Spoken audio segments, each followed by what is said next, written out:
महारानी की कृपा आप सब पर बनी रहे। हर हर महादेव। आज की इस वीडियो में हम 16 सोमवार व्रत की कथा सुनेंगे। तो हम कथा शुरू करते हैं। मृत्यु लोक में विवाह करने की इच्छा करके एक समय श्री भूतनाथ महादेव जी माता पार्वती के साथ पधारे। वहां पे भ्रमण करते करते विदर्भ देशांगत अमरावती नामक अति रमणीक नगरी में पहुँचे। अमरावती नगरी अमरपुरी के दृश्य सब प्रकार के सुखों से परिपूर्ण थी। उसमें वहां के महाराजा का बनाया हुआ अति रमणीक शिव जी का मंदिर था। उसमें भगवान शंकर माता पार्वती के साथ निवास करने लगे। एक समय माता पार्वती प्राणपति को प्रसन्न देख के मनोविनोद करने की इच्छा से बोली, हे महाराज, आज तो हम तुम दोनों चौरस खेलेंगे। शिव जी ने की बात को मान लिया और चौरस खेलने लगे। उसी समय इस स्थान पर मंदिर का पुजारी ब्राह्मण मंदिर में पूजा करने आया। माता जी ने ब्राह्मण से प्रश्न किया कि पुजारी जी बताओ कि इस बाजी में दोनों में किसकी जीत होगी। ब्राह्मण बिना विचारे ही शीघ्र बोल उठा कि महादेव जी की जीत होगी। थोड़ी ही देर में बाजी समाप्त हो गई और पार्वती जी की विजय हुई। अब तो पार्वती जी ब्राह्मण को झूठ बोलने के अपराध के कारण श्राप देने को उद्यत हुई। तब महादेव जी ने पार्वती जी को बहुत समझाया, परंतु उन्होंने ब्राह्मण को कोढ़ी होने का श्राप दे दिया। कुछ समय बाद पार्वती जी के श्रापवश पुजारी के शरीर में कोढ़ पैदा हो गया। इस प्रकार पुजारी अनेक प्रकार से दुखी रहने लगा। इस तरह के कष्ट भोगते हुए जब बहुत दिन हो गए तो देवलोक की अप्सराएं शिव जी की पूजा करने उसी मंदिर में पधारी और पुजारी के कष्ट को देख बड़े दया भाव से उससे रोगी होने का कारण पूछने लगी। पुजारी ने निसंकोच सब बातें उनसे कह दी। वे अप्सराएं बोली, हे पुजारी, अब तुम अधिक भी मत होना। भगवान शिव जी तुम्हारे कष्ट को दूर कर देंगे। तुम सब बातों में श्रेष्ठ 16 सोमवार का व्रत भक्ति भाव से करो। तब पुजारी अप्सराओं से हाथ जोड़कर विनय भाव से 16 सोमवार व्रत की विधि पूछने लगा। अप्सराएं बोली कि जिस दिन सोमवार हो उस दिन भक्ति के साथ व्रत करे, स्वच्छ वस्त्र पहने, आधा सेर गेहूं आटा ले, उसके 3 अंग बनावे और घी, गुड़, दीप, नैवेद्य, पुंगी फल, बेलपत्र, जनेऊ का जोड़ा, चंदन, अक्षत, पुष्प आदि के द्वारा प्रदोष काल में भगवान शंकर का विधि से पूजन करने के पश्चात अंगाओं में से एक शिव जी को अर्पण करे, बाकी 2 को शिव जी का प्रसाद समझकर उपस्थित जनों में बांट दे और आप भी प्रसाद पावे। इस विधि से 16 सोमवार व्रत करे। तत्पश्चात 17वें सोमवार के दिन पाव से पवित्र गेहूं के आटे की बाटी बनवावे, तदानुसार घी और गुड़ मिलाकर चूरमा बनावे और शिव जी को भोग लगाकर उपस्थित भक्तों में बांटे। पीछे आप से कुटुंब प्रसादी ले तो भगवान शिव जी की कृपा से उसके मनोरथ पूर्ण हो जाते हैं।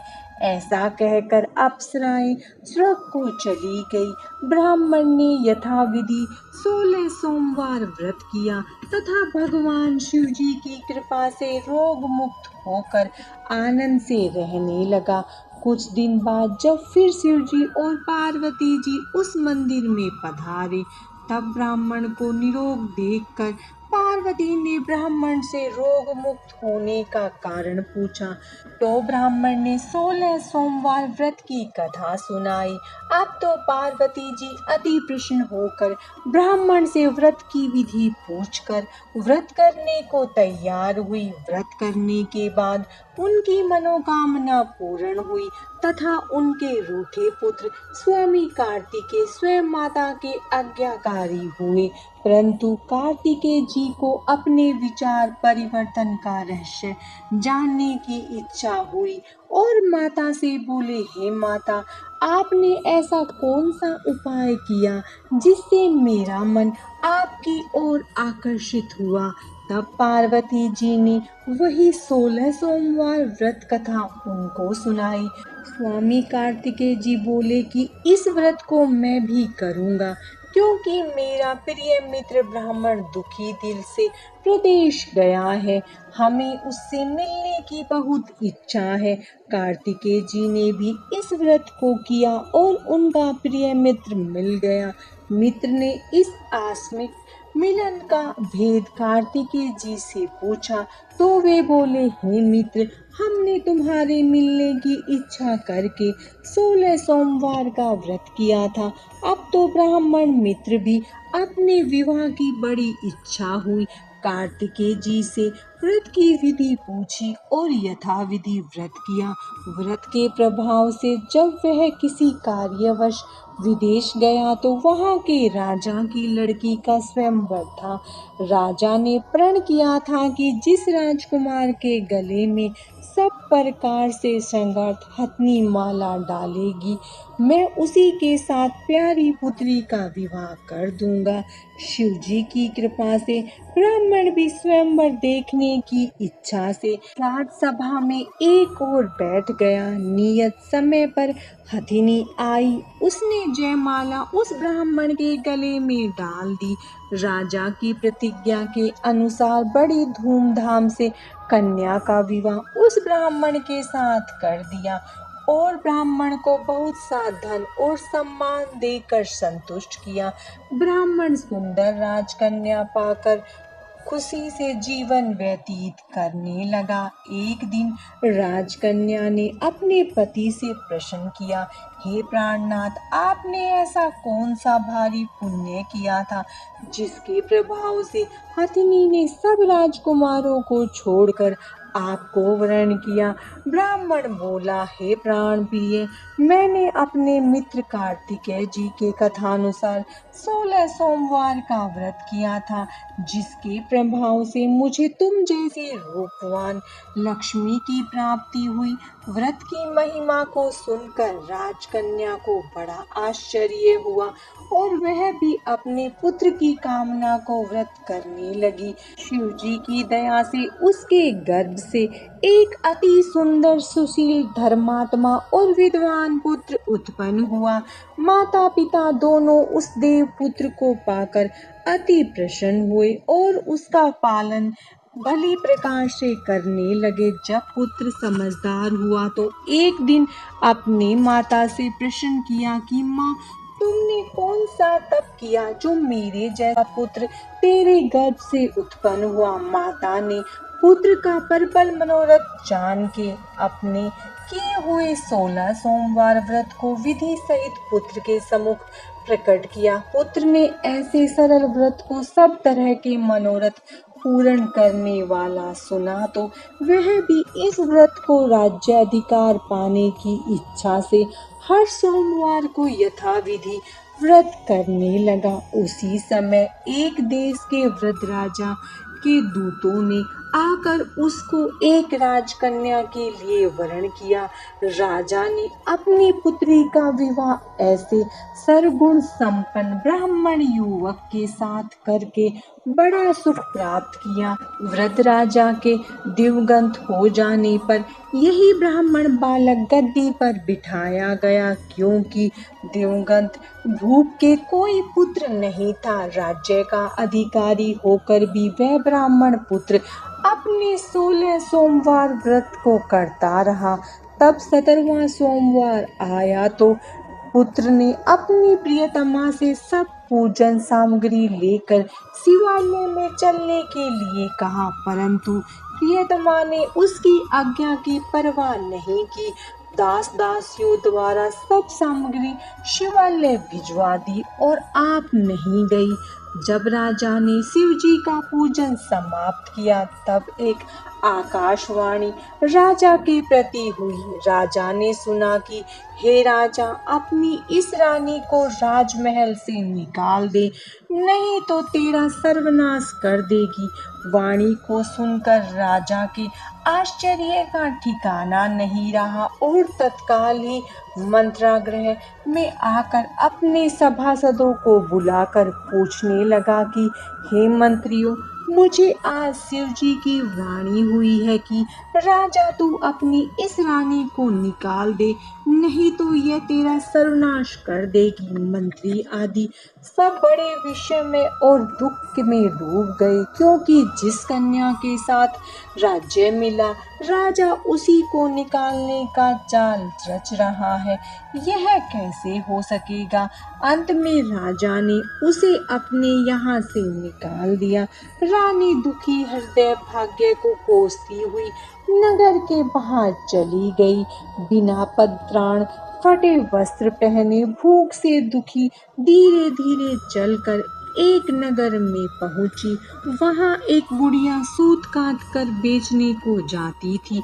रानी की करुण दशा देख बोली, चल तू मेरा सूत बिकवा दे, मैं वृद्ध हूँ, भाव नहीं जानती। ऐसी बात बुढ़िया की सुन रानी ने बुढ़िया के सर से सूत की गठड़ी उतार अपने सर पर रखी। थोड़ी देर बाद आंधी आई और बुढ़िया का सूत पोटली के सहित उड़ गया। बेचारी बुढ़िया पछताती रह गई। रानी को अपने से दूर रहने को कह दिया।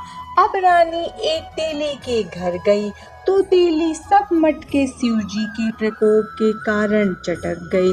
ऐसी दशा देख तेली ने रानी को अपने घर से निकाल दिया। इसी प्रकार रानी अत्यंत दुख पाती हुई सरिता के तट पर गई तो सरिता का समस्त जल सूख गया।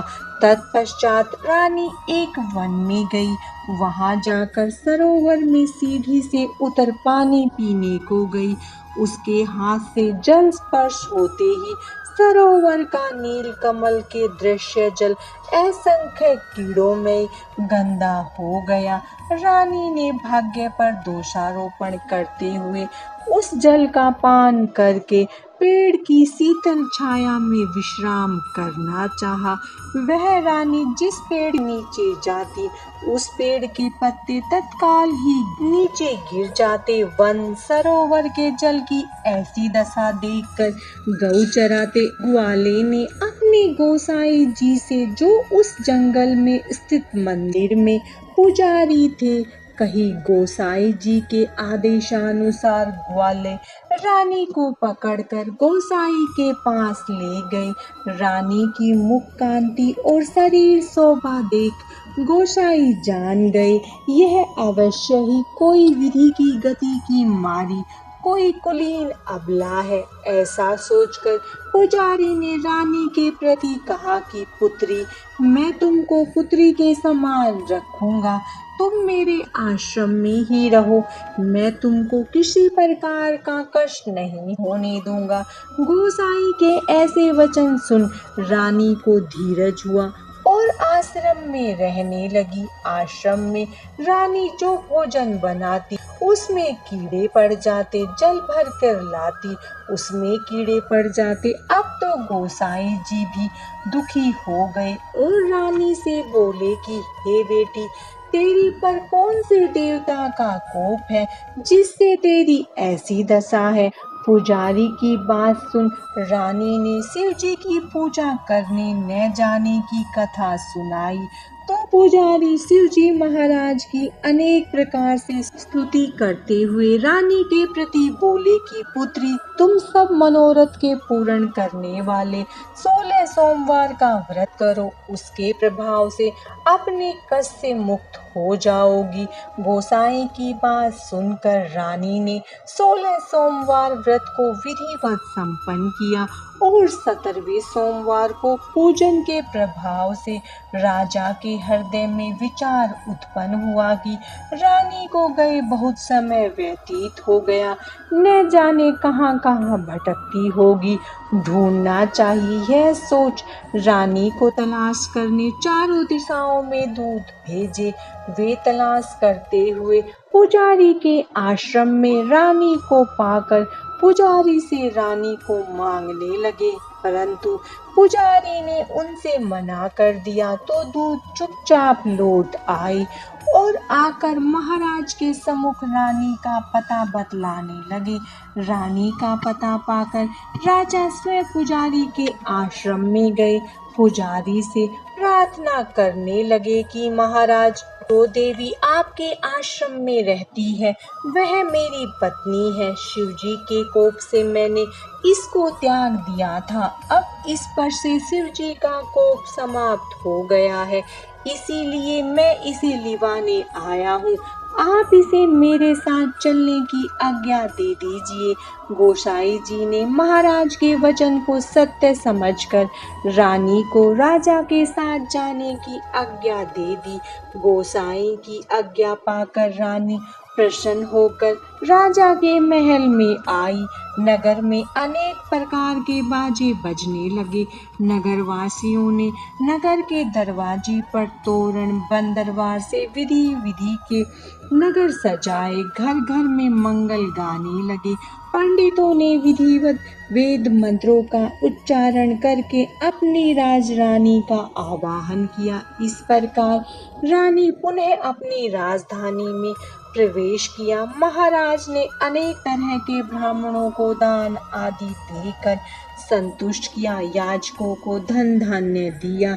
नगरी में स्थान स्थान पर सजावट खुलवाए, जहाँ भूखों को खाना मिलने लगा। इस प्रकार से राजा शिवजी की कृपा का पात्र हो रहे रानी के साथ अनेक तरह के सुखों का भोग करके सोमवार व्रत करने लगे। विधिवत शिव पूजन करते हुए लोक में अनेकानेक सुखों को भोगने के पश्चात शिवपुरी को पधारे। ऐसे ही जो मनुष्य मनसा वाचा कर्मणा द्वारा भक्ति सहित 16 सोमवार का पूजन इत्यादि विधिवत करता है, वह इस लोक में समस्त सुखों को भोग कर अंत में शिवपुरी को प्राप्त होता है। यह व्रत सब मनोरथों को पूर्ण करने वाला है।